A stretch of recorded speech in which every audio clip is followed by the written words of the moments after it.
Shalom, puji Tuhan.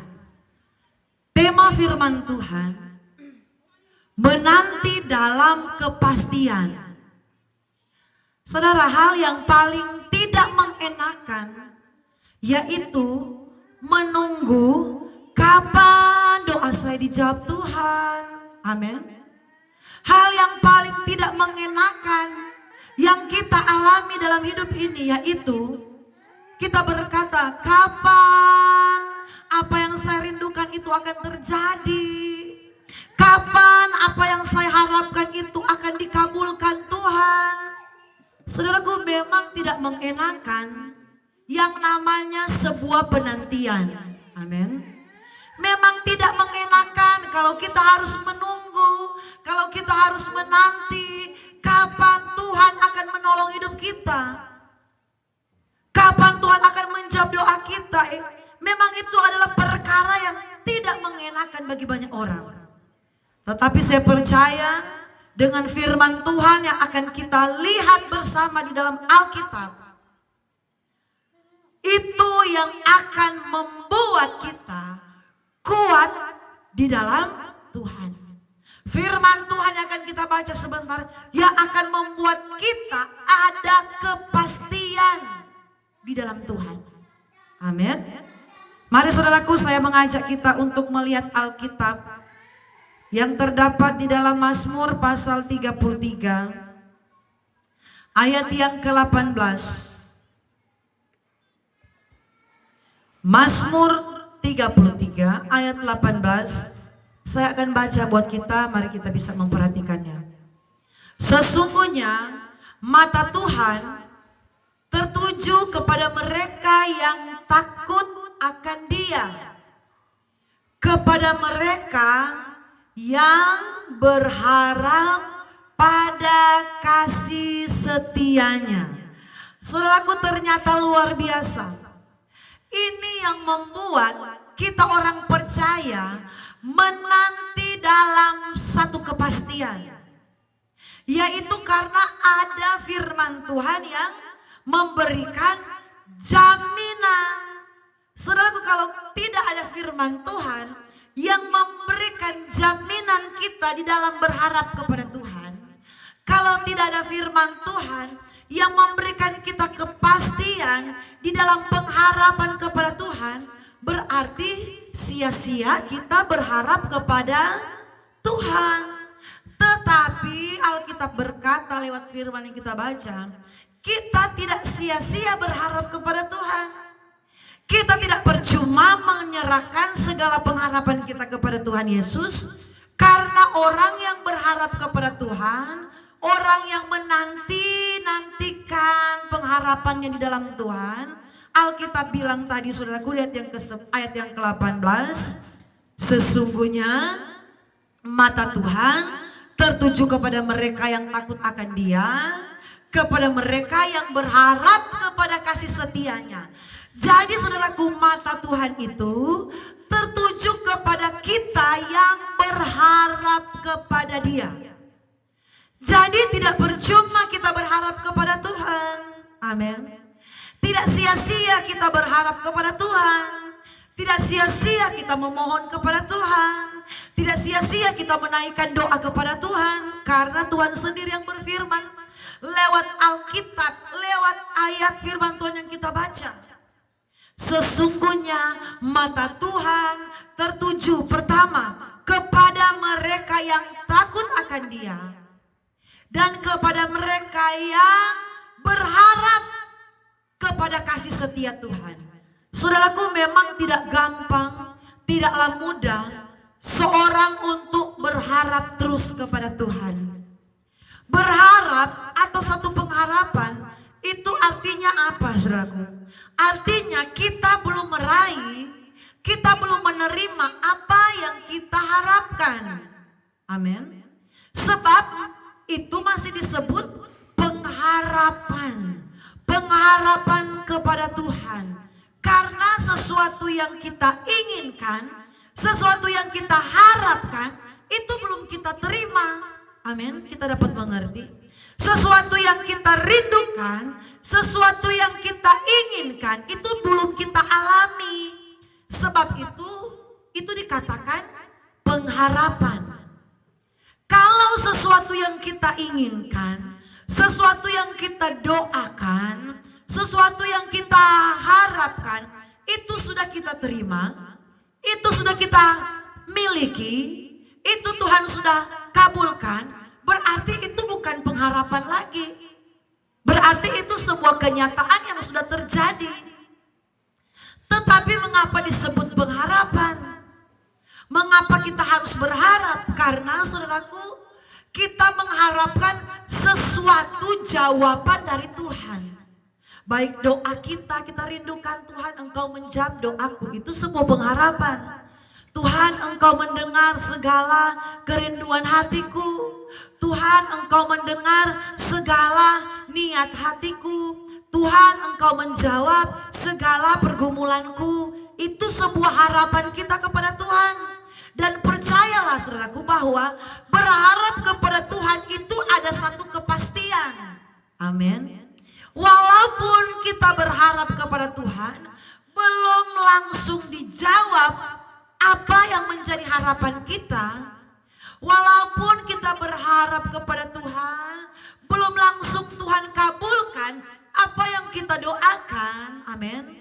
Tetapi di dalam Tuhan itu selalu ada kepastian. Apa yang kita doakan, apa yang kita inginkan, apa yang kita harapkan, ada kepastian. Amin. Kita mengerti. Tetapi kalau manusia itu bisa ya, bisa tidak.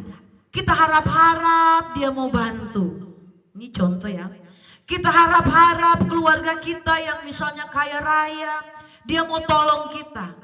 Dia sudah janji, ini contoh. Oh iya, nanti saya akan bantu kamu.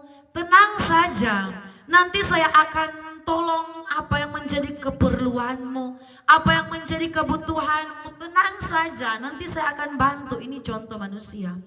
Tunggu, 1 minggu dia belum datang bawa bantuannya.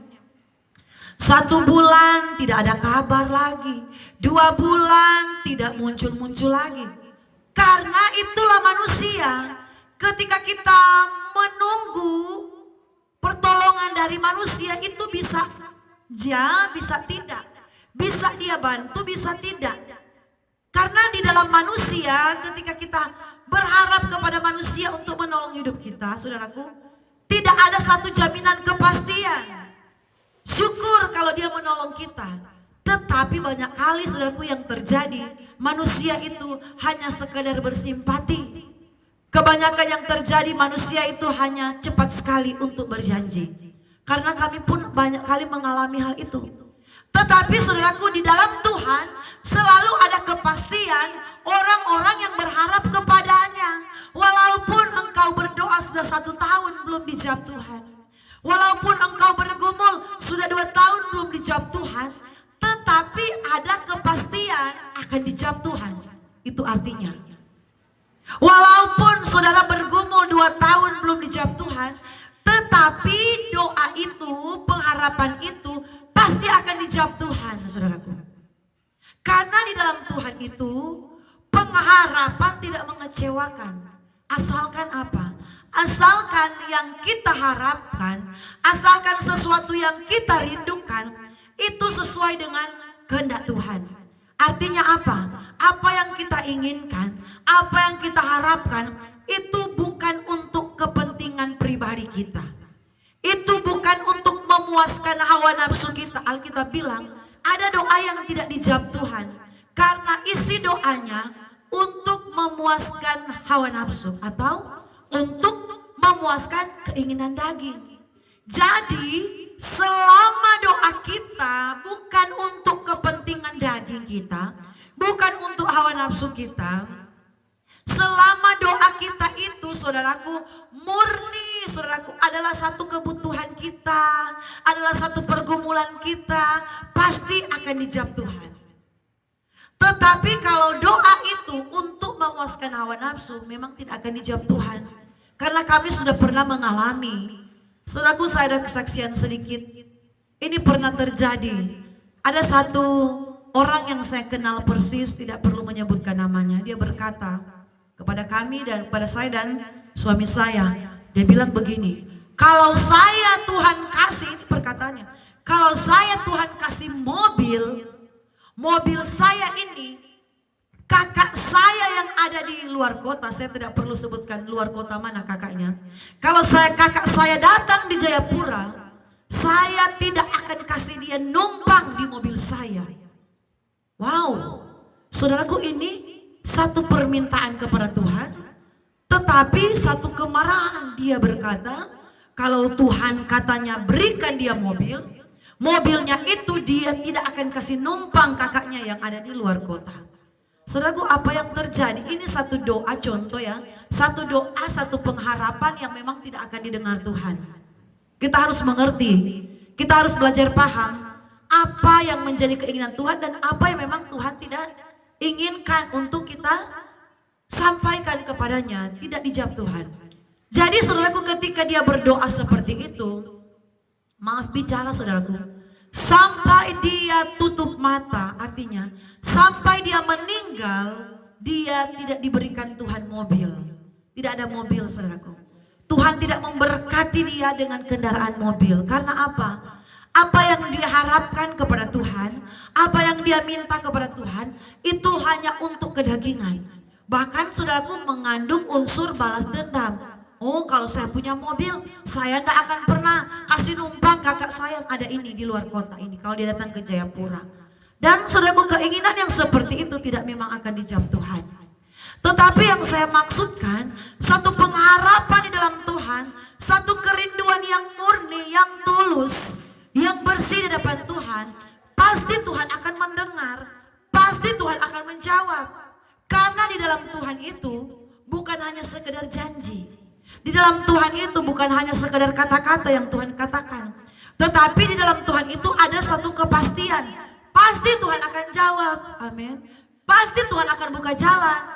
Saudaraku, Alkitab yang kita baca, Mazmur 33 ayat yang ke-18, saudara perhatikan, ada hal yang istimewa di sini. Saya baca kembali, sesungguhnya mata Tuhan tertuju kepada mereka yang takut akan Dia, kepada mereka yang berharap akan kasih setianya. Jadi Alkitab bilang, Tuhan punya mata tertuju kepada mereka yang berharap kepada kasih setia Tuhan. Jadi saudaraku, Tuhan punya mata ini terfokus, tertuju, benar-benar memperhatikan orang-orang yang berharap kepada kasih setia Tuhan. Saudaraku, luar biasa. Kalau Tuhan matanya, Tuhan itu tertuju kepada kita yang selalu berharap kepadanya, itu artinya ada kepastian Tuhan akan tolong masalah kita. Tuhan akan angkat beban kita. Tuhan akan berkati usaha kita.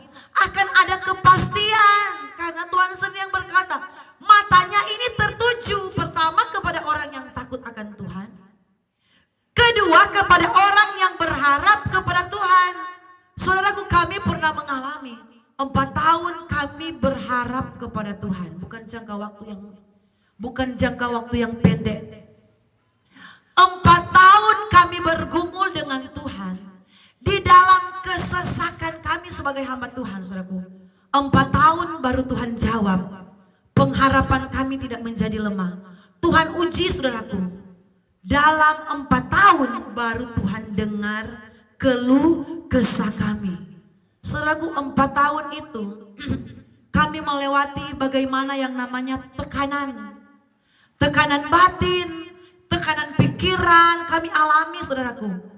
Maaf bicara, jemaat yang kami layani, jemaat yang kami kasihi, jemaat yang kami rintis dari awal, ketika pelayanan ini, pelayanan Pondok Daud sudah mulai, ya belum dikatakan besar, sudah mulai berkembang, sudah mulai masuk di yang namanya gereja yang sedang.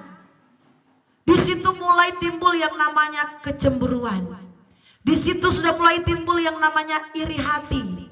Baik di antara jemaat yang kami layani, bahkan di antara hamba-hamba Tuhan yang ada di sekeliling kami.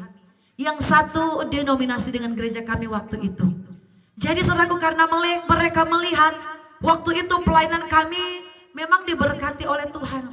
Banyak sekali jemaat, pertambahan jemaat itu cepat sekali. Ketika pendeta dari luar daerah datang, kami kasih kesempatan mereka berkhotbah di mimbar di Pondok Daud. Mereka berkata, wow, pelayanan Pondok Daud ini luar biasa. Setiap kali dia datang atau hamba Tuhan ini datang, jemaatnya bertambah-tambah. Ternyata saudaraku, di hati hamba Tuhan ini sudah ada iri hati dengan pelayanan kami. Khususnya dengan kami. Dan apa yang terjadi? Pengurus-pengurus daerah pada waktu itu, bukan gereja yang sekarang, bukan gereja GBI. Mereka mempengaruhi sebagian jemaat-jemaat yang terbilang fasik. Mereka buat satu gerakan, yaitu apa? Mengkudeta kami sebagai gembala. Mau menyingkirkan kami sebagai gembala. Saudaraku, memang di hari-hari ini kita bukan hanya diperhadapkan dengan orang baik, tetapi kita juga diperhadapkan dengan orang jahat. Saudaraku, kami mengalami kesesakan yang begitu berat. Kami seolah-olah, saudaraku, tertekan. Seolah-olah kami ini tidak ada harapan. Kami mau putus asa. Kami, saudaraku, mau dikeluarkan dari gereja ini yang dimana saya berdiri. Mereka beralasan begitu macam cara, namanya perebutan aset. Kami mau dikeluarkan dari pastori. Sedangkan, saudaraku, kalau kami mau membenarkan diri, kami berkata, gereja ini, pastori ini, pelayanan ini, kami merintisnya itu dari nol. Dari tidak ada jemaat, dari kami tidak ada pastori, dari kami tidak ada gereja, tidak ada tanah, tidak ada apa-apa. Kami memulai dari nol, Tuhan. Tetapi kami belajar. Di situ Tuhan menguji bagaimana kami harus belajar berharap kepada Tuhan. Saudaraku, berharap kepada Tuhan itu membutuhkan proses. Ingat, saudaraku, ketika kita berharap kepada Tuhan, apa yang kita doa-doakan kepada Tuhan itu membutuhkan waktu. Tidak langsung dijawab Tuhan.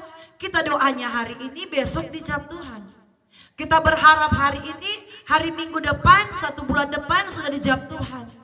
Itu membutuhkan waktu.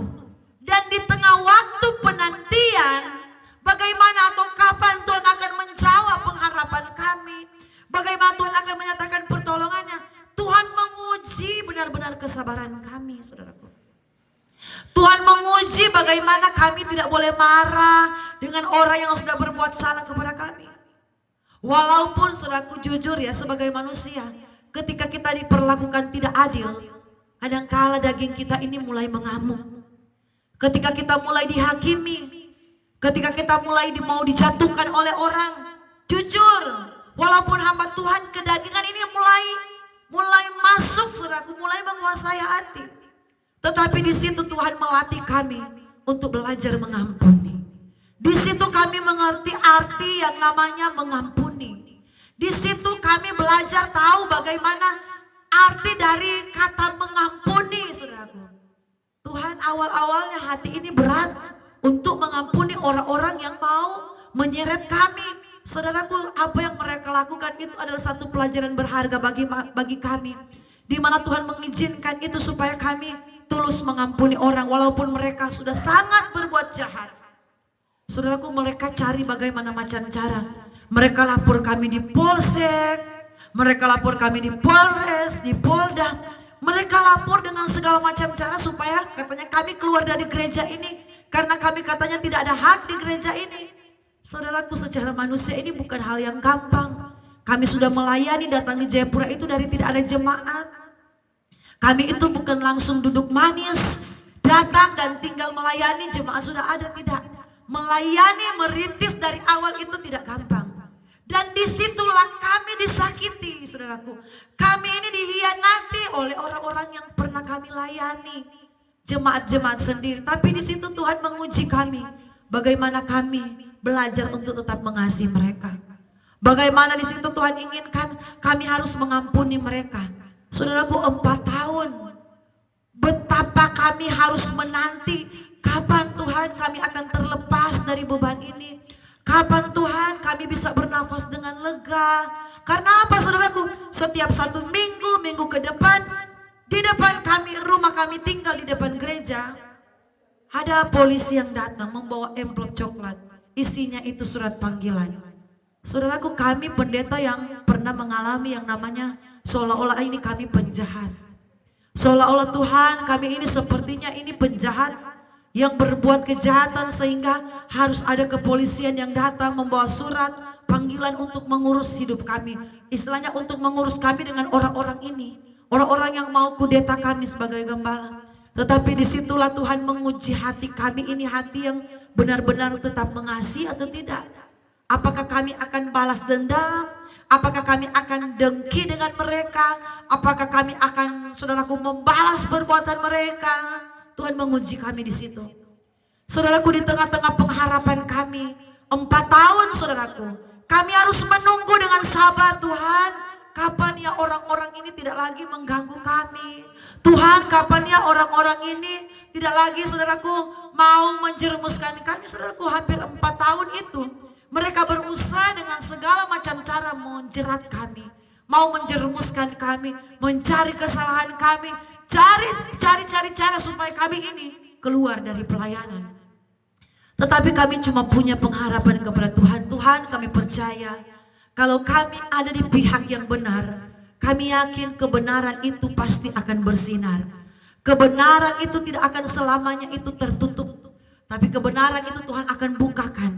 Dan saudaraku, walaupun kami harus menanti dalam waktu yang tidak singkat, 4 tahun kami menunggu. Mereka tetap datang mengganggu kami. Mereka datang beribadah di gereja. Silakan kalau mereka mau pakai bangunan gereja ini untuk beribadah bersama-sama.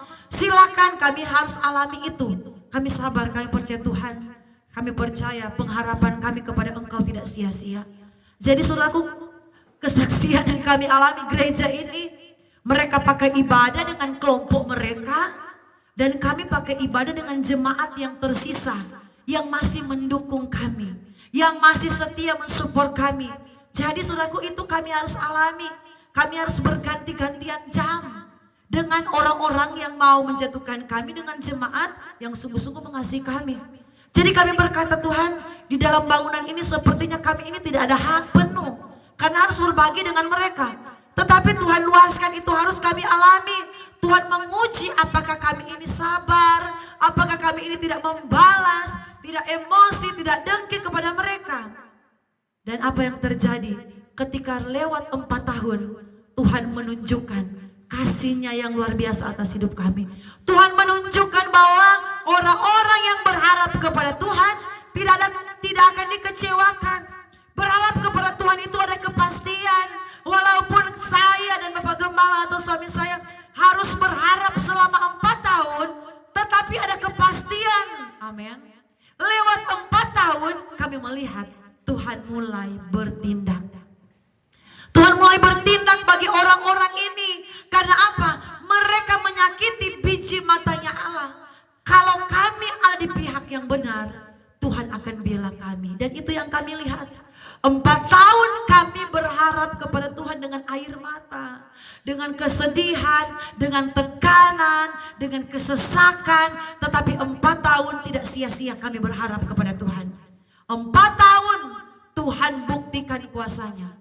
Yang biasanya mereka beribadah, saudaraku, bersama-sama. Mereka ada jadwal ibadah hari Minggu dengan kelompok yang mau mengkudeta kami. Satu persatu Tuhan sudah mulai kacaukan mereka. Tuhan sudah mulai kacaukan mereka. Mereka sendiri yang sudah mulai baku salah satu sama yang lain. Akhirnya yang satu persatu mulai undur diri. Mulai undur diri. Jadi dari mereka sendiri terjadi perpecahan. Itulah cara Tuhan. Jadi kami lihat mereka sudah tidak datang beribadah. Bukan karena kami larang untuk pakai bangunan gereja ini. Tetapi dari mereka sendiri ada perpecahan. Dan itulah cara Tuhan. Orang yang berharap kepada Tuhan, ada cara Tuhan untuk menolong pergumulan kita. Untuk menolong beban kita. Kami alami, saudaraku. Saya banyak kali saksikan. Dan ini adalah satu kesaksian hidup bagi kami dalam pelayanan. Kalau kita ada di pihak yang benar, cepat atau lambat Tuhan akan bela kita. Cepat atau lambat Tuhan akan tunjukkan kebenaran kita. Saudaraku, orang yang datang suka lapor kami. Lapor ke polisi, lapor ke polsek, polres, polda. Dia sendiri yang terjerumus masuk ke kantor polisi, masuk ke lembaga. Karena apa? Karena ada mereka itu kerja proyek. Mereka CV mereka atau perusahaan mereka di mana mereka bekerja mengerjakan proyek bermasalah. Jadi saudaraku, orang itu yang kerja proyek itu dia harus menanggung masalah yang mereka buat dari perusahaan mereka. Dia akhirnya masuk penjara. Saudaraku, orang yang mau menjatuhkan kami, menjerumuskan kami dalam penjara, justru orang itu yang masuk penjara. Jadi apa saudaraku, kalau kita mau merencanakan kejahatan bagi orang lain, saya katakan jangan sekali-kali kita merancangkan kejahatan.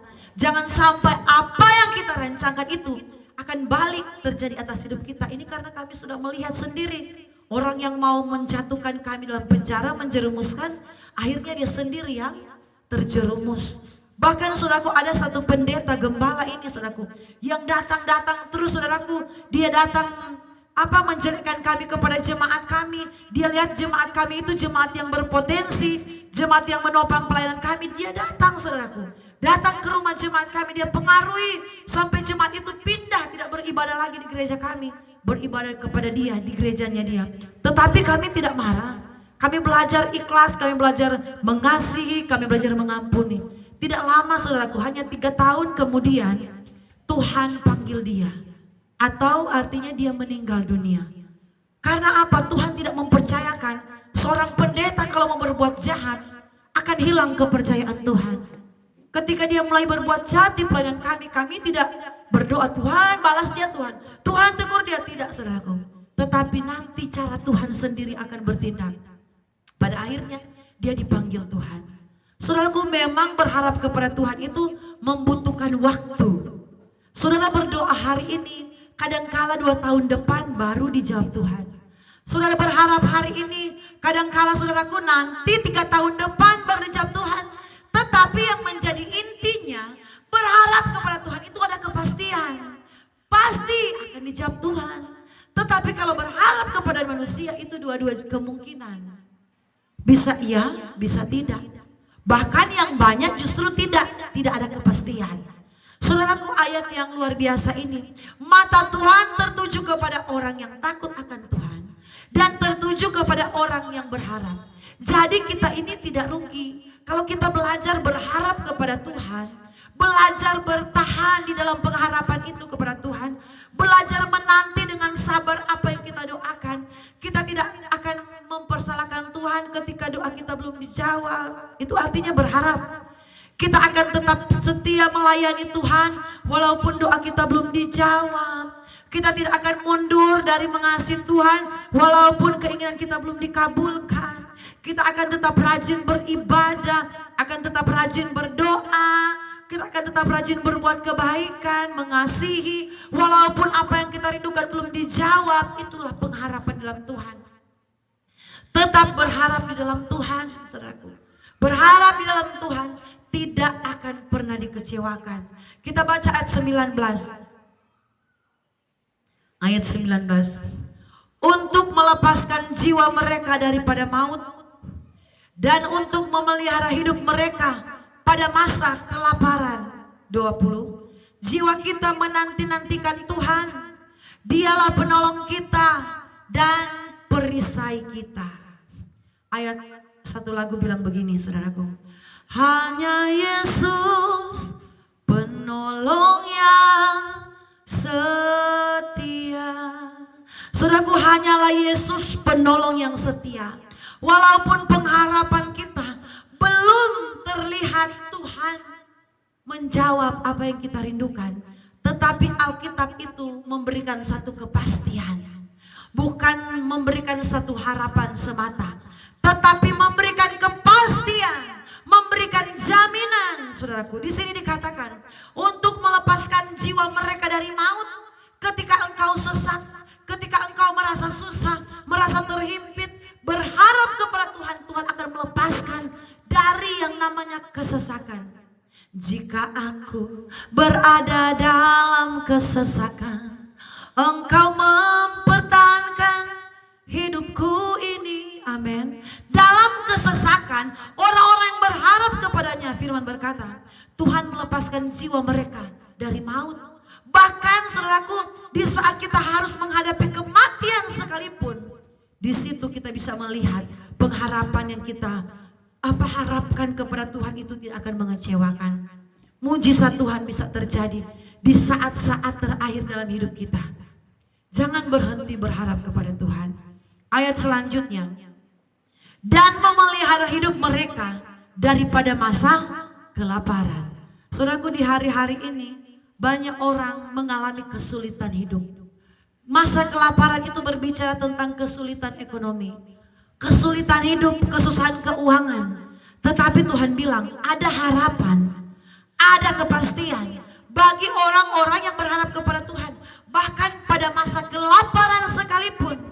Jadi ketika kita berada dalam kesusahan, jangan pernah berhenti berharap kepada Tuhan. Jangan sekali-kali kita berharap kepada manusia. Jangan sekali-kali kita berharap kepada orang kaya, kepada orang-orang yang kita lihat, oh dia itu kaya, dia itu punya jabatan, pastilah dia akan tolong saya. Jangan sekali-kali, saudaraku. Mari kita letakkan pengharapan kita hanya kepada Tuhan. Ayat selanjutnya, ayat 20. Jiwa kita menanti-nantikan Tuhan, Dialah penolong kita dan perisai kita. Ayat 21.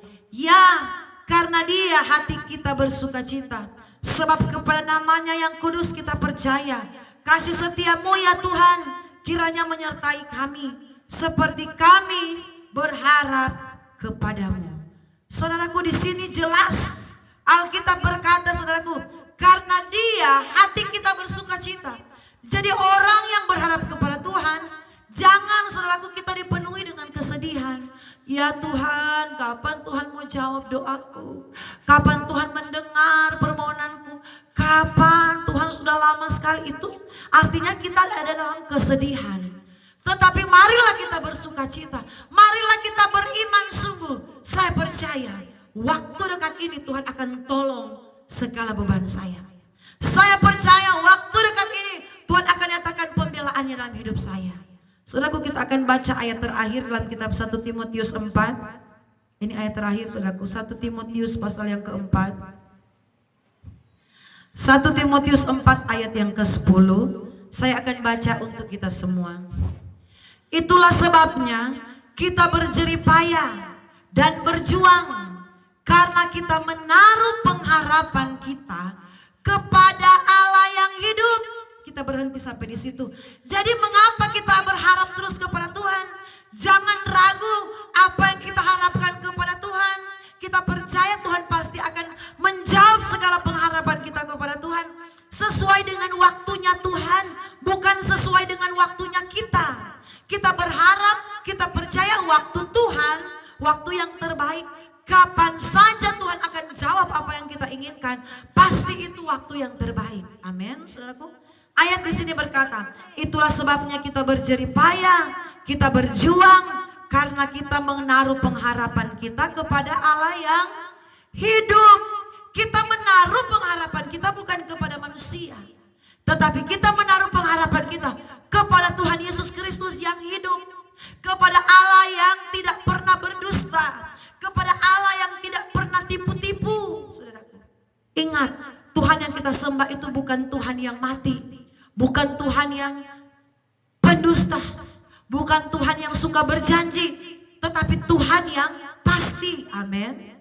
Ayat yang selanjutnya, saudaraku, di dalam ayat tadi, itulah sebabnya kita berjerih payah dan berjuang, karena kita menaruh pengharapan kepada Allah yang hidup, juru selamat semua manusia, terutama mereka yang percaya. Terutama kepada mereka yang percaya. Jadi saudaraku, jangan kita ragukan Tuhan kita. Jangan kita ragukan apa yang kita harapkan kepada Tuhan. Percayalah, percayalah, Dia tak tinggalkanku. Tuhan pasti sanggup, tangannya takkan terlambat untuk mengangkatmu. Tuhan masih sanggup, percayalah, Dia tak tinggalkanmu. Saudaraku, manusia itu mengecewakan, tetapi Tuhan itu tidak pernah mengecewakan. Saudaraku, ada satu kesaksian terakhir. Saudaraku, kami pernah, orang inbox di Facebook, dia berkata begini, dia dari Bukan di Jayapura, dia berada di daerah yang lain, di kota yang lain.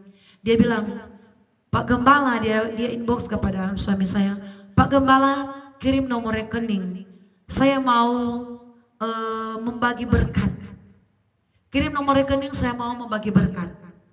Oh iya, jadi saudaraku kami cepat-cepat kirim nomor rekening di inbox di Facebook. Jadi kami inbox langsung kepada orang itu. Dan saudaraku dia bilang, tunggu dalam minggu ini saya akan kirim berkatnya. Bapak dan Ibu tunggu saja. Saudaraku, jadi 1 minggu kami tidak cek di rekening. Kami biarkan, tunggu dulu. Kan dia bilang 1 minggu baru cek. Jadi saudaraku, minggu keduanya itu baru kami cek. Kami cek saudaraku, kami lihat, kami datang di customer di bank. Mbak tolong cek buku ini, cek buku rekening ini, kalau ada ada uang masuk. Dia cek, Ibu belum ada uang masuk, saldonya masih tetap. Oh belum ada, ini sudah 2 minggu.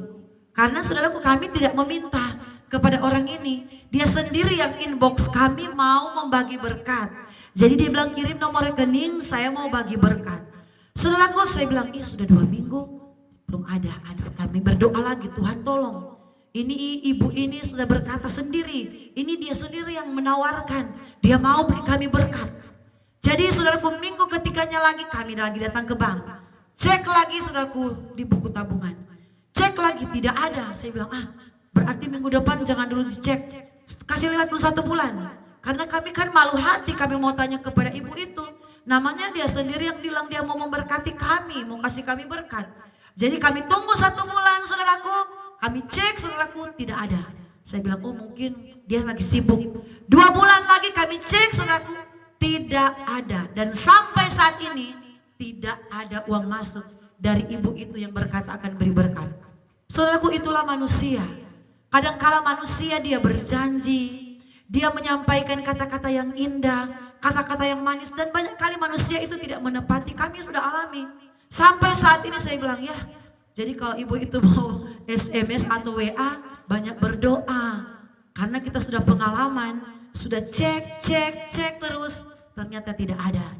Saudaraku, tetapi berharap kepada Tuhan itu tidak mengecewakan. Walaupun hari ini belum ada jawabannya, tahun depan belum dijawab Tuhan, tetapi tetap berharap dalam kepastian. Pasti, karena kita menyembah Allah yang hidup.